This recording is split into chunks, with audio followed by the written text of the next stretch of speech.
Olá pessoal, tudo bem com vocês? Então, gente, antes de darmos início ao caderno 4, iremos falar um pouquinho sobre ditadura civil-militar no Brasil, que é um assunto referente ao caderno 3, porém, já estamos no quarto bimestre, tá?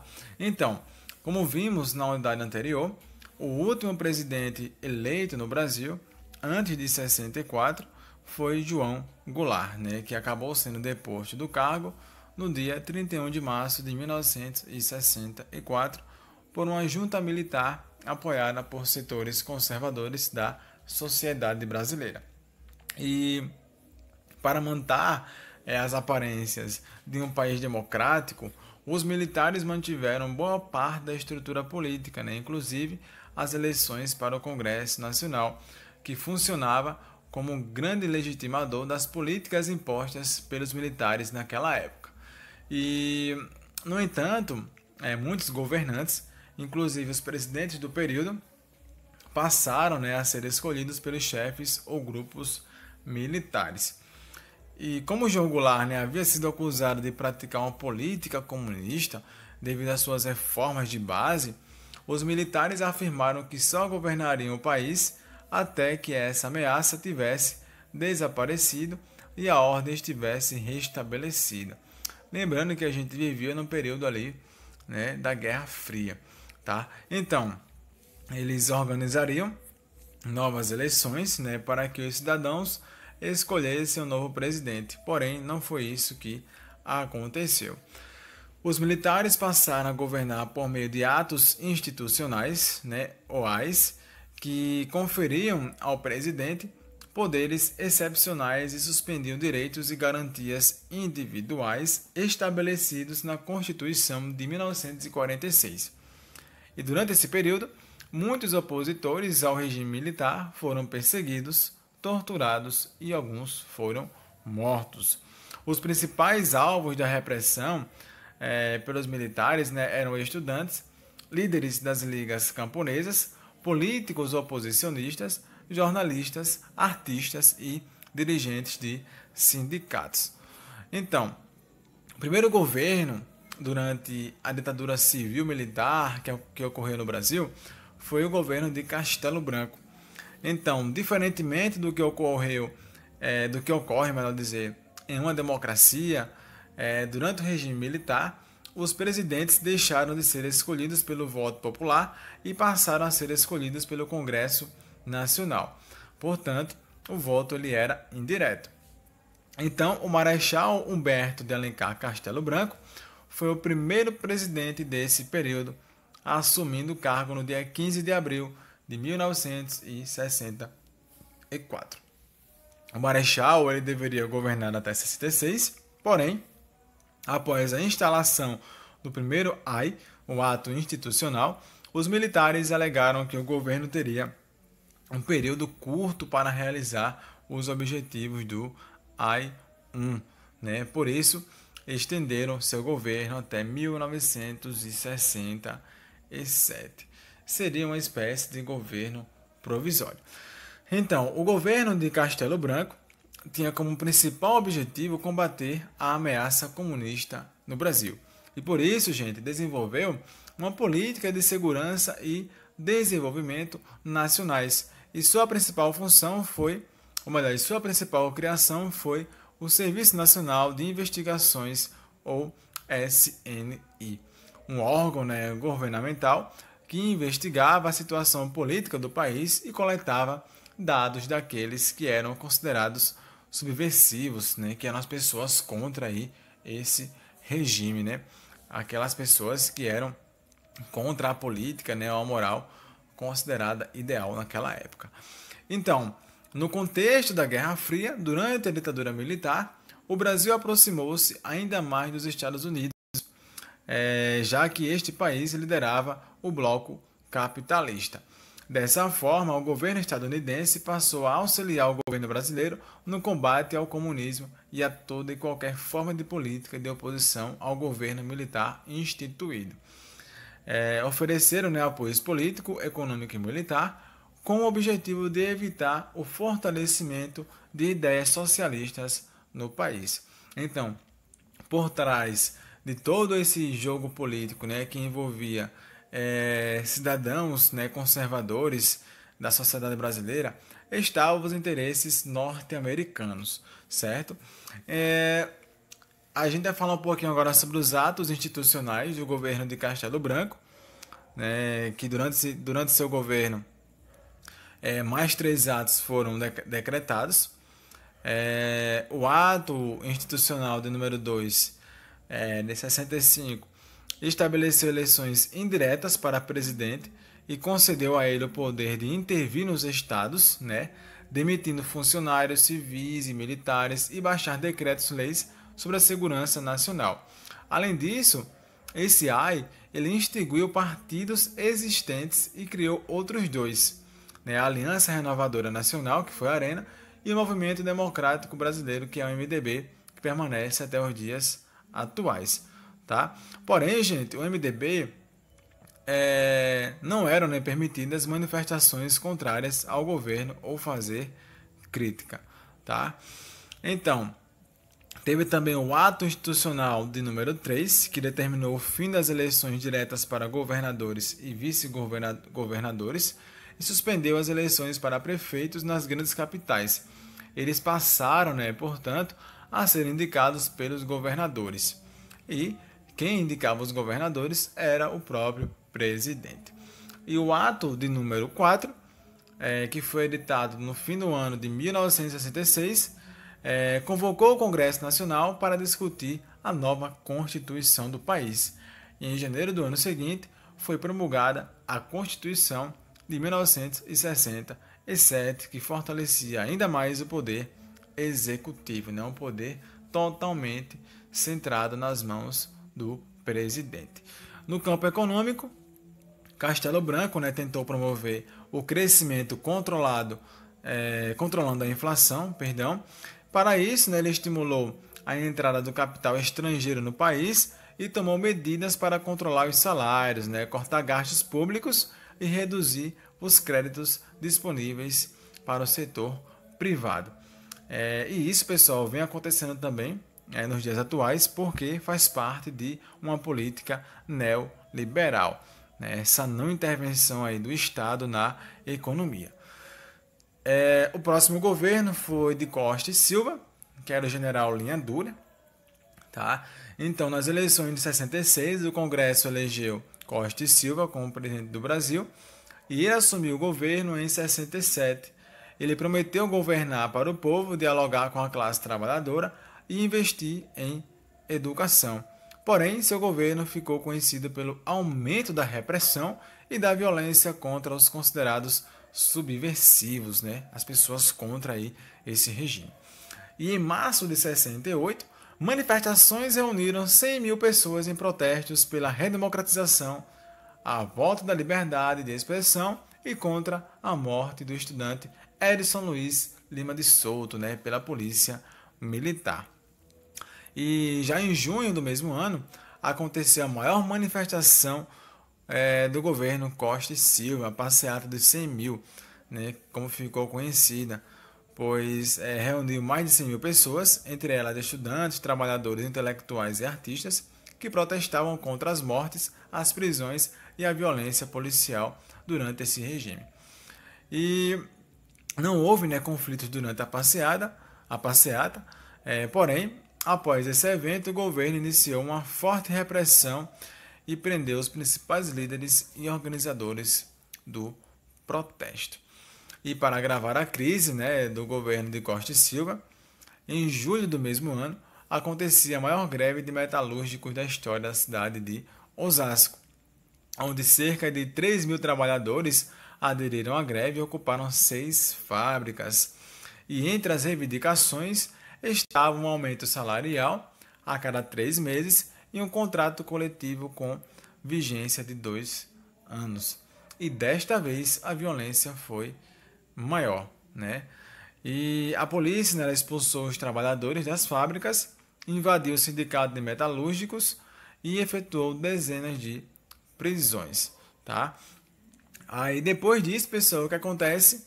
Costa e Silva adota políticas de austeridade, né? Com mais dureza.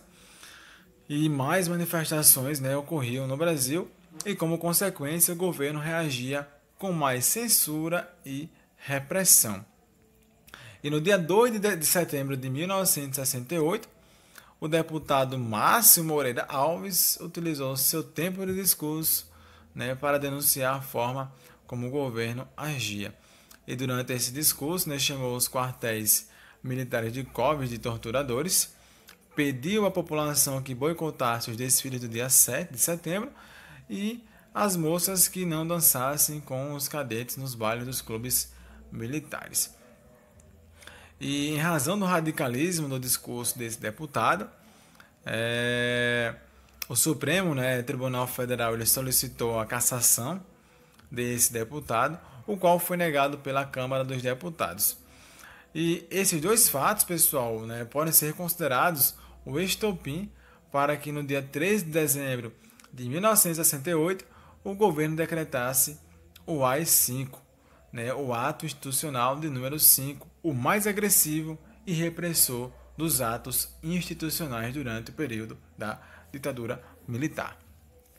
Então, com esse ato, né, o Congresso ele foi dissolvido e o presidente da República ampliou seus poderes, como fechamento do Congresso Nacional, intervenção direta em todos os governos, cassação de mandatos parlamentares, suspensão dos direitos políticos, né, de qualquer cidadão por mais de 10 anos, e a suspensão da garantia de habeas corpus, né? E com o decreto AI-5, o governo ampliou a cassação de mandatos parlamentares e a perseguição a pessoas consideradas subversivas. Então, observa aí, né, que com a AI-5, o que aconteceu, Moreira Alves, né, que foi um dos parlamentares que se colocaram contra, né, o regime, foi cassado, né, saiu do país clandestinamente, retornando ao Brasil apenas em 1979 com a lei da anistia. Então, houve, né, várias reações a esse ato. Então, após a decretação do AI-5, muitos grupos armados, né, surgiram para tentar combater o governo e reorganizar a esquerda brasileira. Para atingir seus objetivos, os grupos recorreram às guerrilhas urbanas e rurais. Uma delas foi a guerrilha do Araguaia, no qual cerca de 70 desses militares continuavam, né, desaparecidos. Tá? Houve também a Vanguarda Popular Revolucionária, que foi uma organização formada por militares de esquerda contrários ao golpe de 64. E houve também a Ação Libertadora Nacional, a ALN, né? Então, o Partido Comunista do Brasil, o PCB, ele era contra a luta armada. Então, grandes líderes do partido, como os Carlos Marighella e Joaquim Câmara Ferreira, simpatizantes da luta armada, organizaram essa ação libertadora, né, no intuito de organizar camponeses e operários em uma revolução socialista, né, contra aí a opressão, a repressão, né, desse regime naquela época. Houve também o movimento revolucionário 8 de outubro. Então, dissidentes do PCB, principalmente Carlos Lamarca, né, fundaram esse grupo, esse movimento, que em parceria com a ALN sequestrou o embaixador dos Estados Unidos, Charles Arbuckle, em 1969. E durante essa operação, o movimento mudou seu nome para o Movimento Revolucionário, em homenagem a Ernesto Che Guevara, né, que foi morto nesse dia, tá? Um líder, né, da Revolução Cubana. Então, agora falaremos um pouco sobre o auge da repressão durante esse período da ditadura militar, que foi no governo de Médici, né? Então, em agosto de 69, por motivos de saúde, Costa e Silva viu-se obrigado a deixar o cargo e uma segunda junta militar assumiu o controle do país. Em outubro, o general Emílio Garrastazu Médici, né, foi eleito presidente do Brasil pelo Congresso Nacional, e ainda em 69 o governo havia criado a OBAN, né, a Operação Bandeirantes, com o intuito de combater a guerrilha armada. E o general Médici institucionalizou a OBAN e intensificou o combate às guerrilhas urbanas e rurais. E em 70, né, para ajudar no combate à guerrilha, Médici, né, criou o Departamento de Operações e Informações e o Centro de Defesa Interna, conhecidos como DOI-CODE. Então, vai ser nesse período, pessoal, também que vai acontecer o milagre econômico, né? Entre os anos de 1967 a 1974, o ministro da Fazenda do Brasil foi Antônio Delfim Neto, o qual implantou uma política econômica que impulsionou o crescimento da economia brasileira. E para atingir seus objetivos, o governo brasileiro concedeu isenções a investidores estrangeiros, empréstimos a empresários e controlou o reajuste de salários. E futuramente, quem iria sofrer as consequências dessa política seriam a classe trabalhadora. Então, a política econômica ela beneficiou principalmente as classes média e alta, especialmente os mais ricos. A população menos favorecida foi prejudicada, pois a grande maioria vivia de salários e estes não foram reajustados conforme a inflação. O crescimento atingiu patamares importantes, como em 1973, né, em que o PIB brasileiro cresceu cerca de 13%. De fato, gente, a política econômica ela garantiu certa estabilidade e ampliação de postos de trabalho no Brasil, mas ela também foi responsável pelo aumento da concentração de renda dos mais favorecidos, em detrimento do aumento da população mais pobre e a constante acentuação da desigualdade social. Ainda nesse mesmo contexto, houve um incremento, né, de investimentos na região sudeste do país, acentuando a miséria em regiões brasileiras que já sofriam com as crises econômicas anteriores. E entre algumas importantes realizações de Médici, destacam-se a construção da rodovia transamazônica, a conclusão de várias hidrelétricas, a criação da Telecomunicações do Brasil, a Telebrás, e o Instituto de Colonização e Reforma Agrária, o INCRA, né? Foi aprovada ainda a emenda constitucional que ampliava os poderes do presidente, cujo mandato se estendeu de 4 para 5 anos. Tá? Então, aqui falaremos um pouco sobre a contestação ao regime, né, por parte de artistas e intelectuais, tá, que tiveram, né, de se ajustar à realidade da repressão. E apesar da censura, as manifestações artísticas, em especial o teatro, a música e o cinema, foram os principais focos de resistência. E esses grupos não só se manifestavam contrários ao regime, mas muito propunham uma revolução estética na arte brasileira, o que resultou na profunda transformação cultural que o Brasil viria a ter nas próximas décadas. Aqui tem um pouquinho, né, sobre a Jovem Guarda, sobre a música de protesto ou de engajamento, né? Então, essa aqui é mais importante, né, porque tem muito a ver com Chico Buarque de Holanda, que politicamente engajados, né, com as propostas de esquerda, muitos cantores e compositores faziam de sua arte uma verdadeira arma contra o regime militar. A música de protesto retratava as crenças por uma sociedade mais igualitária, abordava problemas sociais, econômicos e políticos, e os artistas engajados foram duramente combatidos pelo governo militar e muitos tiveram canções censuradas, tá? Uma das músicas mais conhecidas de Chico Buarque é Cálice, né, no qual ele fala: Pai, afasta de mim esse cálice, né? Aí mais à frente ele fala, né, como se estivesse se referindo à questão da tortura e também das mortes que ocorreram durante a ditadura, né? Quando ele fala: Pai, afaste de mim esse cálice de vinho tinto de sangue, né? Então, teve também o tropicalismo, né, no qual buscava romper com a cultura popular brasileira pré-estabelecida, e dessa maneira combinavam instrumentos variados, né, desde berimbaus até guitarras elétricas e diversos ritmos, e por receber grande influência de músicas estadunidenses, também foram acusados de serem alienados. No entanto, muitas de suas canções tinham um caráter de contestação da política vigente.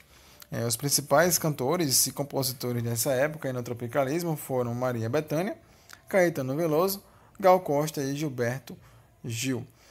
E também teve o grupo Oficina, né, que muitas experiências teatrais foram realizadas durante as décadas de 60, 70 e 80.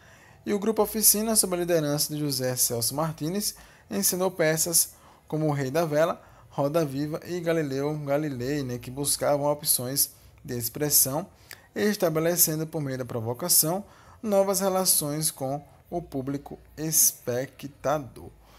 Tá bom, gente? Então aqui fala um pouquinho sobre o cinema novo, né, que nasceu no fim da década de 50 e se estendeu até a década de 70. E os filmes dessa época retratavam os problemas brasileiros com uma linguagem própria, né, sem reproduzir os modelos de filmes estrangeiros. Houve também um plano de integração nacional. Em 70, né, o até então presidente Médici, ele assinou o decreto-lei, criando o Plano de Integração Nacional com o objetivo de integrar os vazios demográficos que compõem o território nacional. E seu principal lema, integrar para não entregar, né, representava o objetivo do programa. E aqui embaixo destacamos que, no entanto, né, essa expansão significou assassinato individual e coletivo, perseguição, criminalização, prisão e tortura de lideranças indígenas que lutavam por seus territórios ou que apresentassem comportamento considerado inadequado diante da política de desenvolvimento do governo. Houve nesse mesmo ano a criação da FUNAI, a Fundação Nacional do Índio. Os objetivos da FUNAI eram os mesmos da SPI, que era defender os territórios, a língua, a cultura e a religiosidade indígena. Porém, gente, na prática, a política de proteção ao índio passou a ser militarizada, ou seja, as questões indígenas passaram a ser tratadas como questão de segurança nacional apenas. Tá? E houve, né, também resistência indígena, né, em resposta às repressões. Então, eles conseguiram, né, nesse caso, a partir das lideranças de diferentes povos, a se organizar e a realizar várias assembleias, né, que resultariam na formação da unidade, ou melhor, da União das Nações Indígenas, ou UNE, né? E muitos indígenas tiveram que se integrar à política brasileira para tentar defender o direito das comunidades, como é o caso do cacique Chavante Mário Juruna, né, que se destacou como liderança indígena na luta por demarcação de terras. E já no finalzinho da ditadura, ocorreram 2 mortes de indígenas importantes, que nesse caso aí chamaram a atenção também, né, da mídia local. Então, na próxima aula, a gente fala um pouquinho mais, né, sobre os últimos governos da ditadura militar e também sobre o processo, né, que pôs fim à ditadura civil-militar no Brasil e que colocou, né, consequentemente, o Brasil, mais uma vez, na democracia, né? Veremos um pouco, portanto, sobre esse caminho aí da redemocratização do Brasil, tá? Então, gente, é basicamente isso. Bons estudos e até a próxima. Tchau.